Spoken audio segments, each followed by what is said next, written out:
Hey guys, Justin here. Quick note, I think the race guide is really good for this one this week because it goes over a topic I haven't covered much on the channel yet, and that's going to be defending position, especially with draft involved. So stick around if you want to see that, and as always, please leave a like on this video if these are helping you out because that's the #1 way to help me out, and subscribe if you want to see more content like this. Alright, let's get right to the lap.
.896. Alright, let's take a look at that lap. So I threw this down in the warm-up for the race that you're about to see. So I think that the qualifying track is a little bit cooler than the practice tracks, so you might find yourself gaining a little bit of time just from going from the practice session to the qualifying session. So let's take a look at my run up here. This is pretty important because of how long the front stretch is. So I want to get on the gas as soon as possible. So you see I'm carrying a lot of normal amount of speed entering the corner. I took 2 as normal as possible. With cold tires, it's a little hard to take it as really fast, but you can take it 95%-ish. So I get full off the gas and then back onto half almost instantly. So my angle, I want to go high to low. So you can go through this 2 ways. You can go all the way to the yellow, which is what I think I try to do here, but you can also wrap it along the first seam. And basically what you're trying to do is you're trying to keep your rears engaged for as long as possible and getting on the gas fully as early as possible. So you see here, as I'm driving down the hill, I'm slowly raising it up. And then once I get to, okay, so I take the seam route here. So I got to the seam and I'm still not full on the gas yet, but I'm carrying a lot of speed. So I kind of, instead of doing the straight line approach and mashing the gas, I did the wrapping the seam approach and didn't get full on the gas, but we're carrying a large amount of speed anyways. So you can kind of see how the difference in approaches can produce similar results. One thing to note here, the reason why I'm not right on the wall is because there's something called wall arrow that will actually slow your car down if you're too close to the wall. So actually you can see it right here.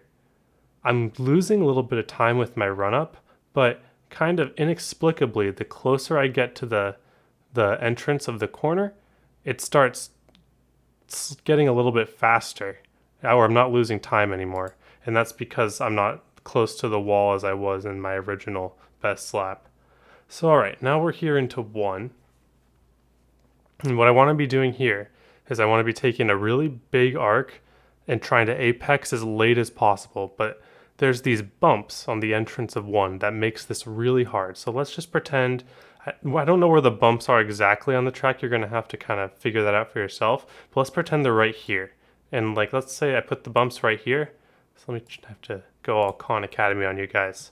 So the way to deal with these bumps is you want to go cut across them going down the hill as opposed to going straight through them, because if you cut across them going down the hill, I'll put that in green because that's what you want to be doing.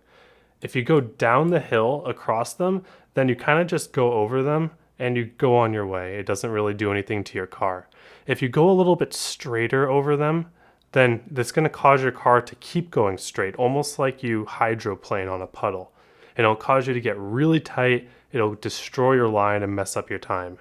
So with that in mind, let's see how I deal with that. There you go. You see the bumps right there. It doesn't look as bad as it is in the slow-mo, but believe me, it's bad.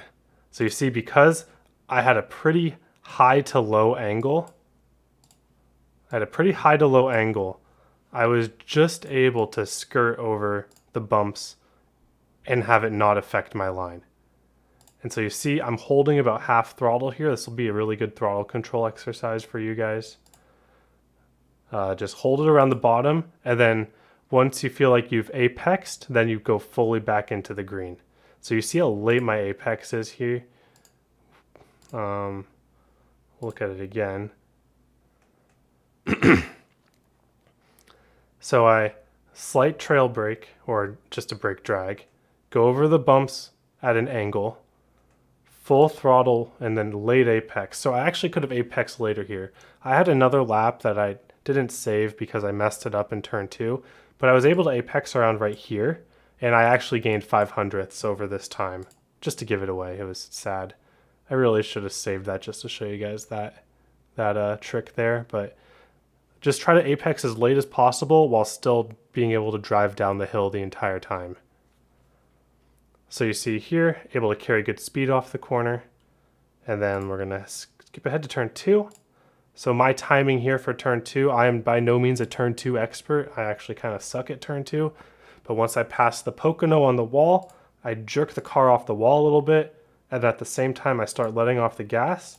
I bring it to about half, and I want my car to be turned down the hill as much as possible, really trying to get a late apex here. That's very important to not get into the wall.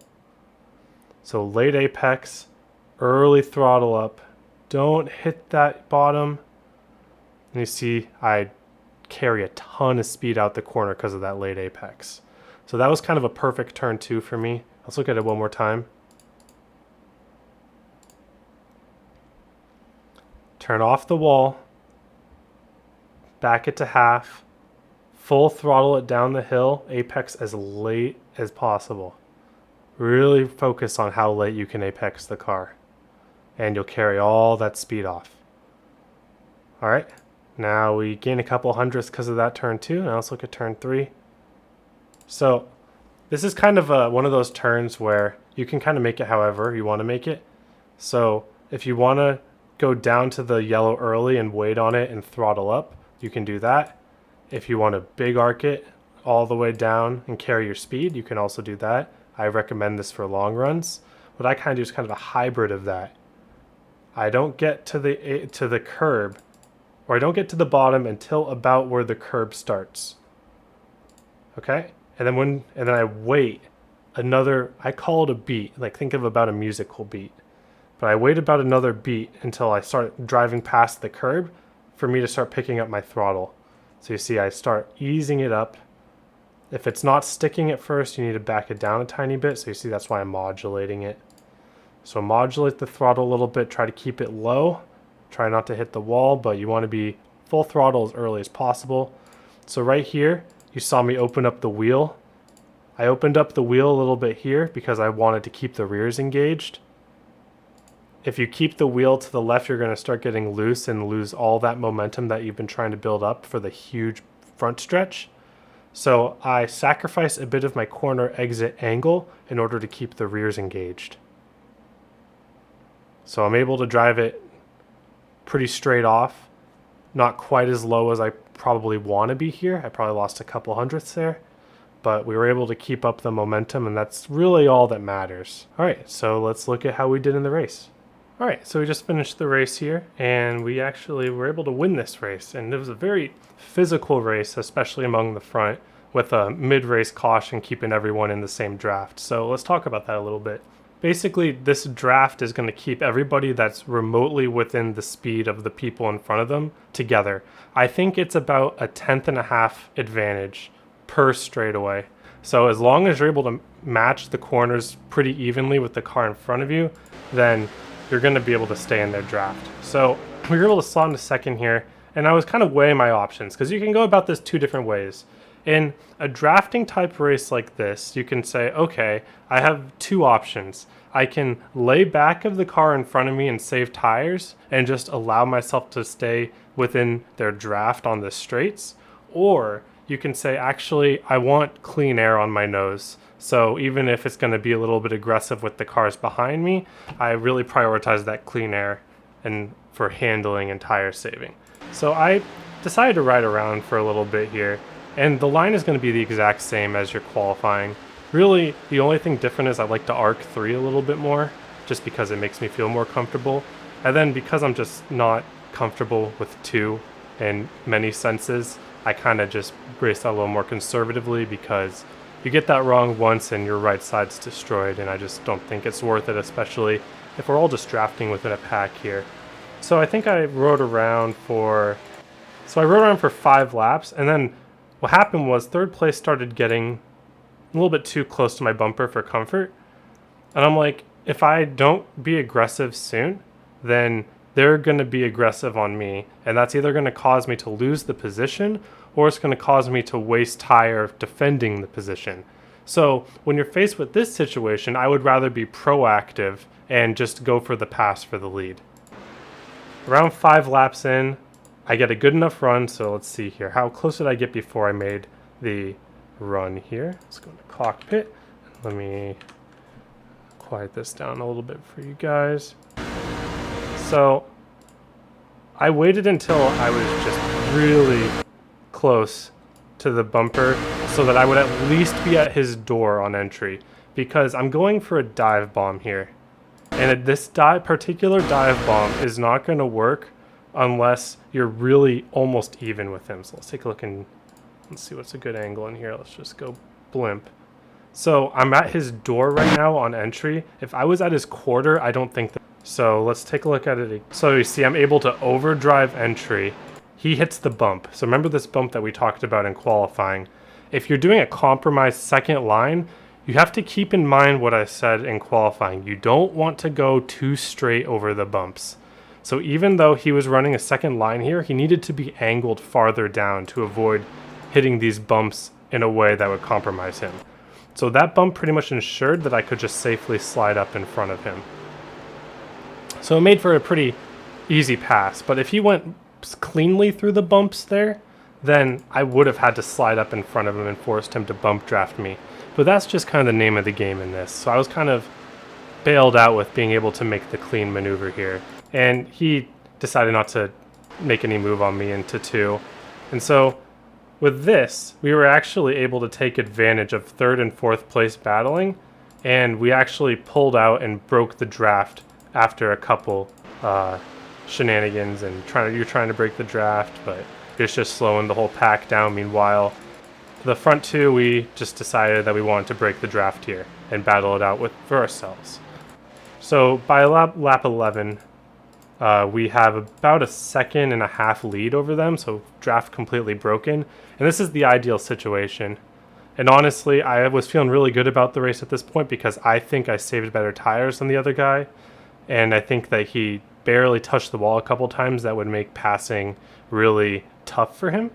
So I used that to say, okay, well, we're just going to kind of run our line, and I don't think he's going to be able to beat us. But then, of course, as C-Fix does, caution comes out lap 13. So we make the pit stop. Pit stop goes, okay, here's a quick note. Pit entry came out of nowhere, and I almost sped. See how the yellow cone is hidden behind the barrels? What the heck is up with that? I'm looking for the cone. Yeah, okay, hide the cone behind the barrels. Sick. But I almost sped. You see I'm 60 miles an hour in a 55 zone on entry. We back it way down, and we stack a couple people up. And we apologize over radio, but, at the end of the day, we get the stop done, and we get out first. So here, the last it was about an 8-lap shootout, I believe. No, it was a 11-lap shootout. So no tire saving really. You're not going to care about tires too much in this situation, but it was a very hard-fought battle. So there's a lot of blocking that goes on here. So I'm happy to give the inside as long as I know that I can either maintain that outside line going through the bumps or clear them with a bigger dive bomb. So you see in one here, I had labbed this out a little bit on how I can enter one off of restarts, and that saved me this race because I knew that I could dive it in about this far. So let's see in the cockpit here. So I knew that I could drive in all the way past the spotter stand there, just about to the spotter stand. And this is only for restarts, by the way, but I was able to get it down there and cut the air off of his nose, and he was a little bit unsure of how deep he could drive it. So I was just able to cut it off his nose and cause him to get tight, and that's saved us. He's just dealing with all sorts of dirty air there. And you can see there's other laps here. You just can't drive away from any guy who's semi-fast with this early run with the draft. So you can see here, he's gone for a couple passes on me. But again, I'm happy to give up the inside and then take a good angle. I actually thought I almost lost it there, but I barely was able to hold on. I didn't take the best angle through the bumps. And it caused me to... He almost got clear of me, and that would have been bad. But and then third place usually goes with the guy with more momentum. So he bails me out there. Now this corner's sketchy. Turn 2, side by side. I just try to run the exact same mentality of running the bottom, except running just a little bit up on the first seam. So I'd give him quite enough room. But you see, I choke him off so much that it's just impossible for him. So, if you execute this, you might want to even practice this by yourself a couple times, doing a turn on the second lane of 2. Because as long as you're carrying the speed through there and not hitting the wall, he's too choked off to do anything with passing. So we kept battling a little more, and then it gets really exciting on the last lap here, where again, one more run on me, looks to the bottom. What do I do here? I try to run my best line possible. Here's the last lap. I'm content to squeeze him a little bit. You can get your right sides below the seam pretty comfortably without squeezing him too hard. You look at this and you say, man, I'm just squeezing the crap out of him.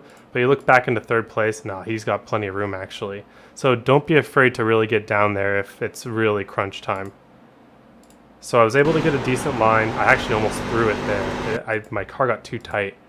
I think I got on the gas a little early here. My angle was also not great. But he was just so choked off that again, we were just even.